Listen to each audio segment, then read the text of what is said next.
i7 ગુજરાતનો અવાજ। નમસ્કાર દર્શક મિત્રો, i7 ન્યૂઝ ગુજરાતીની સાથે હું છું આપની સાથે પાયલ બામભણિયા। તો જોઈએ આજના મહત્વના સમાચાર। આંગલાવના આસોદર જિલ્લા પંચાયત બેઠક પર કોંગ્રેસનો વિજય મનુભાઈ પડિયા 3407 મતોથી જીત્યા। Bureau chief Narendra Sharma, i7 news Gujarati, Anand. રેડી જી મનુભાઈ, વિજય થયો છે, શું કહેશો? આ વિજય અમારો તો નહીં પણ જનતાનો જે છે, જનતાનો વિજય છે।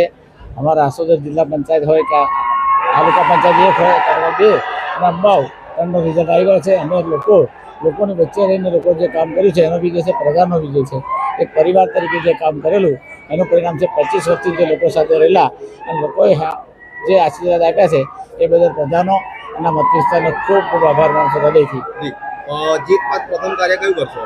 અને લોકોના જે વિશ્વાસની જે કામોનું વચન પૂર્ણ કરવા જે બાકી છે તે પ્રજા વચ્ચે જઈ અને પ્રજાના જે વિકાસના કામો છે એ અમે પ્રજાનું કામ કરીશું।